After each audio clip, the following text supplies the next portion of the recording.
Bismillahirrahmanirrahim. Assalamualaikum warahmatullahi wabarakatuh. Perkenalkan, nama saya Muhammad Rehan. NIM saya 21090762020. Di sini saya akan menjelaskan tentang UAS, soal UAS Jarkom untuk tugas saya di semester 5 ini.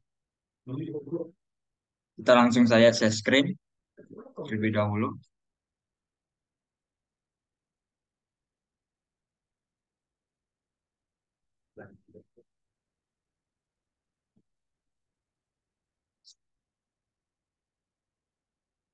Moment, sorry.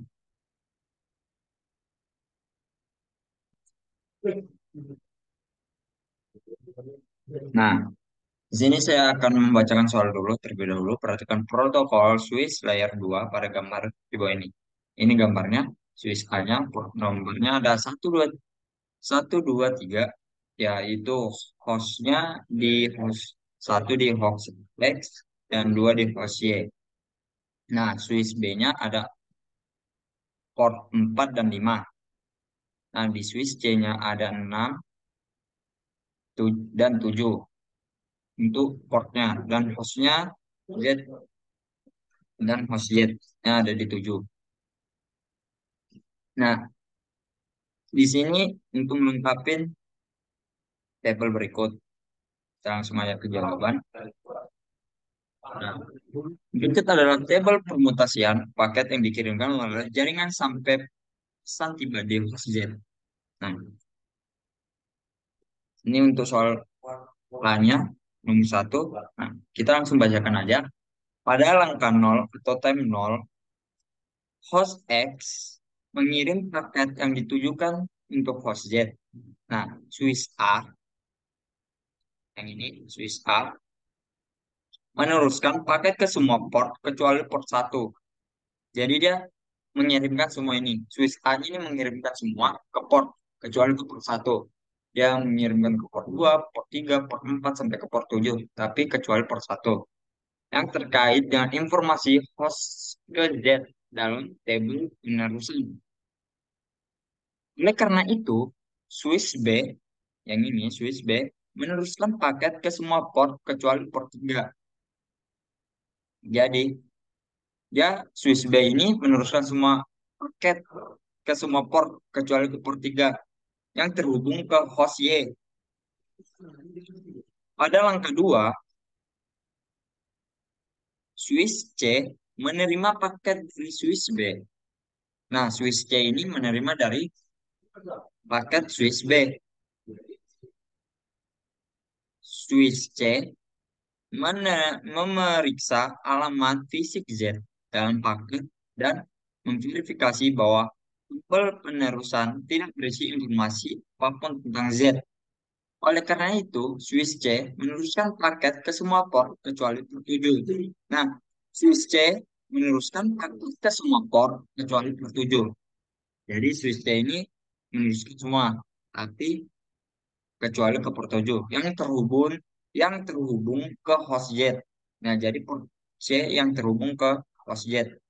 Dan port 7-nya terhubung sama host Z yang tadi ada pada gambar tadi di soal. Pada langkah ketiga, Swiss B menerima paket dari Swiss C. Nah, dia menerima Swiss B ini menerima paket dari Swiss C. Swiss B mendeteksi alamat fisik Z dalam paket dan menemukan bahwa Z terhubung ke port 6. Oleh karena itu, Swiss B meneruskan paket ke port 6 pada langkah 4. Pada langkah 4, Swiss C menerima paket dari Swiss B. Swiss C melihat alamat fisik Z dan paket dan mengetahui bahwa Z ke port C. Yang tadi sudah dijelaskan di sini, Swiss C meneruskan paket ke semua port kecuali port 7. Nah, mengetahui bahwa Z terhubung ke port 7. Oleh karena itu, Swiss C meneruskan paket ke port 7. Pada langkah 5, host pada langkah 5 ini, host Z menerima paket dari Swiss C. Nah, dari sini ke sini.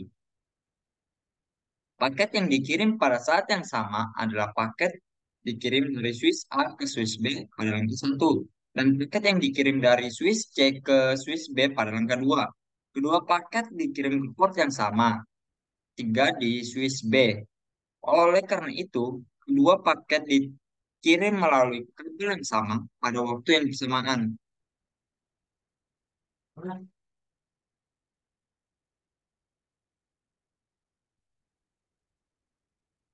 Nah, bisa dilihat.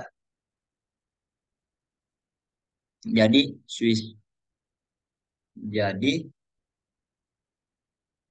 pada langkah satu dan langkah 2 Swiss pada langkah satu Swiss A ke Swiss B pada langkah satu dan Swiss C ke Swiss B pada langkah 2.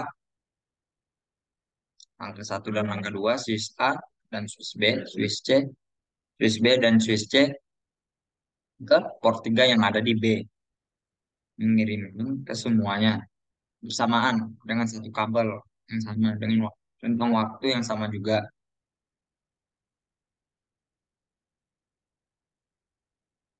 Kedua paket dikirim melalui kabel yang sama pada waktu yang bersamaan.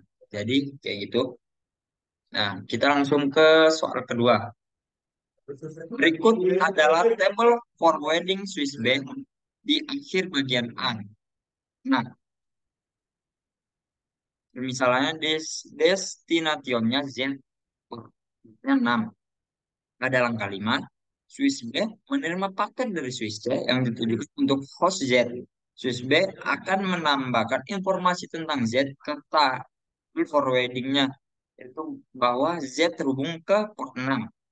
Nah, ini destinationnya Z dan portnya 6. Nah,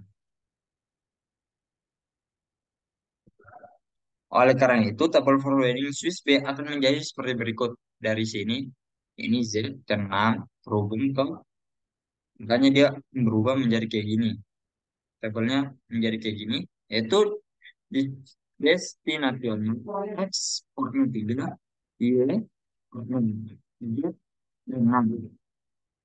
Nah, perhatikan bahwa tabel forwarding Swiss B hanya berisi informasi tentang host yang terhubung ke port-portnya. Jadi, Swiss forwarding Swiss B yang destinationnya X dan portnya 3 cuma terhubung ke portnya jadi X ya Z4 Z6. Nah, kita langsung ke soal nomor 2, yaitu ketika tiba di running di ruang praktikum di lab komputasi, Anda menyambungkan kabel ke soket internet untuk peninggalannya. Misalkan jaringan memiliki catatan alamat MAC, Anda dan mesin Anda dapat bergabung dengan jaringan tanpa tindakan lebih lanjut dari Anda, misalkan seperti berikut. Bisa dilihat. Nah, soalnya, tuliskan urutan tukaran protokol atau paket yang terjadi pada router internet kabel. Tinggal Anda dapat mengirimkan satu paket dari 128.232.0.20. Anda tidak perlu menjelaskan paket setelah paket ini meninggalkan tautan. Sekarang paket itu dan DHCP. Sebutkan alamat IP dan internet paket jika memungkinkan. Kita langsung aja ke jawabannya. Untuk mengirim satu paket ke 128.232.0.20 urutan pertukaran protokol atau paket yang terjadi pada tautan internet kabel adalah sebagai berikut. Yang pertama, laptop mengirim dari laptop. Dari laptop ini mengirim paket broadcast DHCP, Discover. DHCP Discover dengan alamat NAC 0.20B.20C.20D .20 halaman broadcast 255.255.255.255 untuk mencari server di HCP-nya. Ini untuk langkah pertama ini untuk mencari server di HCP-nya. Nah, dari situ server di HCP merespon dengan paket di HCP over dari discover ke over yang berisi alamat IP yang ditawarkan, yaitu 131.11.7.121 alamat MAC-nya server dan durasi sewa. Nah, habis itu laptop mengirim paket DHCP request-nya lagi nih dengan alamat MAC-nya sama dengan kayak discover, yaitu 0.b.0c.0d.20e.f. Alamat broadcast 255.255.255 meminta alamat IP yang ditawarkan oleh server DHCP. Nah, habis itu dari request ini ke server DHCP merespon dengan paket DHCP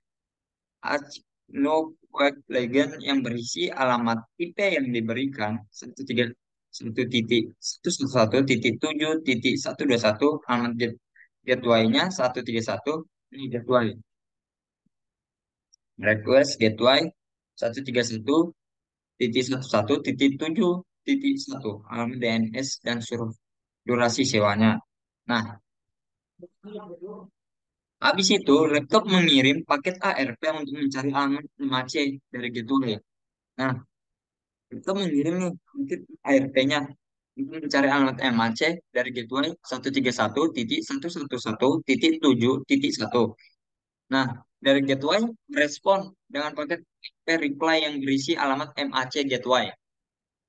Nah, dari situ tetap mengirim paket ARP ini untuk mencari alamat MAC dari 1.28.232.0.20. Nah, jika alamat MAC dari 128.232.0.20 belum ada di ARP laptop, maka laptop akan mengirim paket ARP broadcast untuk mencari alamat MAC dari 128.232.0.20. Jika 128.232.0.20 merespon dengan paket ARP reply yang berisi alamat MAC-nya, maka laptop akan mengirim paket ke, nah, laptop kita ini yang sudah terhubung dengan internet akan mengirim paket ke 128.232.0.20 dengan alamat MAC tujuan tersebut. Nah, alamat IP dan internet paket yang terlibat dalam urutan pertukaran protokol dan paket di atas adalah sebagai berikut. Nah, dari sini kan kita mencari nih alamat IP dan internetnya. Nah, DHCP Discover alamat IP sumbernya 0.0.0.0. Alamat MAC-nya sumber yaitu 0.20b, titik 20c, titik 20d, titik 20e, titik 20f. Alamat IP tujuannya 255.255.255.255. Alamat MAC tujuannya titik 2 f, titik 2 f, titik 2 f, seperti yang ada di Word ini. Nah, dari sini kita bisa dapat nih DHC overnya. Alamat IP sumbernya yaitu 131.111.73. Alamat 1.7.3. Alamat MAC sumber server DHCP. Alamat IP tujuan yaitu 255.255.255. Alamat MAC tujuannya seperti berikut. Nah, dari over kita ke DHCP request. Alamat IP sumbernya yaitu 0.0.0.0. Dan MAC sumbernya bisa dilihat seperti berikut, seperti yang saya bicarakan sebelum-sebelumnya. Alamat IP tujuannya juga yaitu 255.255.255.255. Alamat MAC tujuannya ff.ff.2, ff.2, ff.2, ff.2, ff. Nah,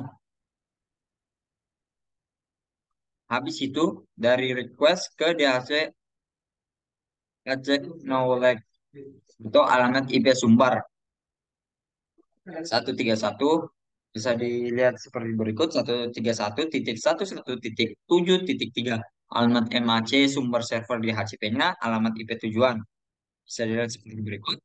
ARP untuk gateway, ini ARP untuk gateway-nya yaitu alamat IP sumber 131.11.7.1 alamat MAC sumber gateway.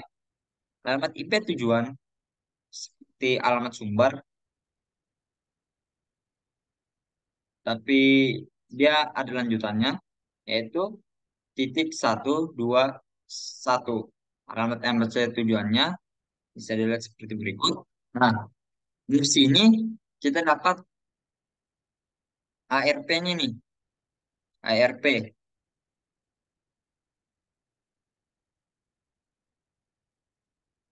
ARP untuk 128.232.0.20 alamat IP sumber seperti berikut, yaitu 131.11.7.121 alamat MAC sumber seperti berikut. Alamat IP tujuan 128.232.0.20.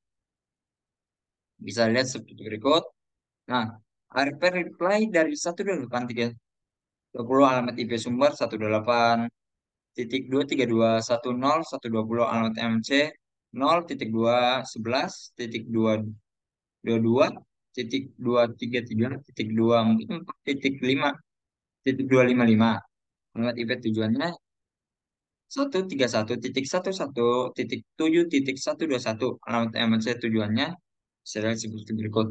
Jadi itu untuk 1.232.0.20 yaitu alamat IP sumbernya yang ini, alamat MNC sumbernya yang ini, alamat IP tujuan yang ini, alamat MNC tujuannya FF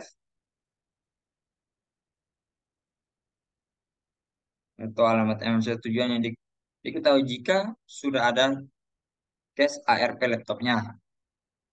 Nah, habis itu kan ARP reply dari si ini, alamat IP sumbernya ini didapatkan alamat IP sumbernya yang segini, alamat MNC sumbernya yang segini, alamat IP tujuannya yang segini, dan alamat MAC tujuannya yang ini. Nah, kita langsung saja ke soal nomor 3, yaitu seperti berikut. Nih, Alice dan Bob tinggal bersebelahan rumah. Masing-masing memiliki router IPv4 nirkabel dengan AT terintegrasi.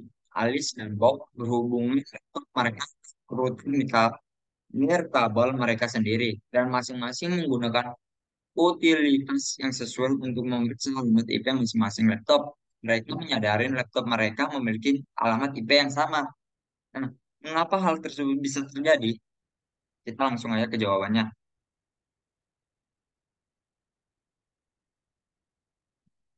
Nah, kita langsung aja mengapa hal tersebut bisa terjadi. Nah, hal ini bisa terjadi karena sama-sama menggunakan router dengan AT bawaan. Nah, NAT terjemahan alamat jaringan itu terjemahan alamat jaringan. Memungkinkan beberapa perangkat di jaringan lokal Anda, lokalnya Melis dan Bob, menggunakan alamat IP pribadi yang sama dan router Melis dan Bob mengalihkannya ke alamat IP publik yang unik. Oleh karena itu, kedua belah pihak terhubung ke internet melalui router masing-masing, mereka akan memiliki alamat IP pribadi yang sama. Namun, alamat IP publik mereka itu dilihat dari jaringan akan berbeda. Nah, berarti laptop mereka akan memiliki alamat IP pribadi yang sama, namun alamat IP publiknya yang berbeda. Nah, yang kedua, berikan satu alasan mengapa dengan penyebaran yang lebih luas dari IPv6, kebutuhan kan angkat NAU tapi kurang kemudian. Bisa saya jelaskan yaitu dengan penyebaran yang lebih luas dari IPv6, alamat IP publik yang unik akan lebih tersedia. Nah, IP publiknya ini unik akan lebih tersedia karena ruang RAM yang jauh lebih besar dibandingkan dengan IP. Nah, hal ini mengurangi atau bahkan menghilangkan kebutuhan untuk NUT-nya. Karena setiap perangkat itu memiliki alamat publik yang unik. perlu perubahan alamat IP privat melalui NAT. Nah, jadi hal ini mengurangi atau bahkan menghilangkan kebutuhan NAT-nya. Nah, setiap perangkat dapat melihat alamat IP publik yang unik. Dia bisa dapat memiliki alamat IP publik yang unik. Perlu merubah IP privat melalui NAT. Nah, IP publiknya ini yang unik. Kita merubah IP privat, IP-nya dia itu sendiri, NAT-nya. Nah, tiga, berikan satu alasan bahwa pengguna IP6 mungkin ingin terus menggunakan NAT mereka. Nah, bisa saya jawab, salah satu alasan pengguna IP6 ingin terus menggunakan NAT adalah keamanan. NAT bertindak sebagai firewall alami, mencegah lalu lintas yang tidak diinginkan menjangkau perangkat di jaringan lokal. Lokal. Meskipun IPS6 memiliki fitur keamanan bawaan, beberapa pengguna mungkin ingin menggunakan NAT sebagai lapisan keamanan tambahan. Jadi, IP, IPS6 ingin terus menggunakan NAT adalah untuk keamanannya. Nah, meskipun IPF6 memiliki fitur keamanan bawaan, tapi dia ingin melapis IP6-nya menggunakan NAT sebagai lapisan keamanan tambahan. Jadi lebih biar lebih aman lagi IP6 ini. Nah, kita ke yang terakhir. Setelah ditelusurin lebih lanjut, ternyata kedua router nirkabel milik Alice dan Bob menggunakan jalur nirkabel yang sama, meskipun memiliki SSID yang berbeda. Apa implikasi dari suatu situasi ini? Mengapa hal ini mungkin terjadi? Setelah perilaku yang sesuai dengan standar yang ideal. Selain itu, bagaimana cara mengurangi dampak negatif yang berkaitan dari dari situasi ini? Nah, bisa saya jawab, yaitu situasi ini mengakibatkan interferensi antara dua jaringan nirkabel dari dan hilangnya konektivitasnya. Nah, hal ini bisa terjadi karena router menggunakan jalur WiFi yang tumpang tindih. Jadi, saluran WiFi-nya itu yang tumpang tindih, yang ditindih-tindih terus. Perilaku ideal yang memenuhi standar adalah menggunakan saluran radio yang tidak tumpang tindih untuk menghindari interferensi. Nah, yang idealnya itu yang tidak tumpang tindih untuk menghindari interferensinya. Nah, potensi dampak negatif dari suatu situasi ini dapat dikurangi dengan merelokasikan saluran WiFi di setiap router agar tidak tumpang tindih atau dengan menggunakan perangkat yang mendukung saluran nirkabel dua dual bit untuk mengurangi interferensinya. Nah, sekian dari penjelasan saya tentang soal jaringan komputer untuk UAS saya. Kurang lebihnya saya minta maaf. Assalamualaikum warahmatullahi wabarakatuh.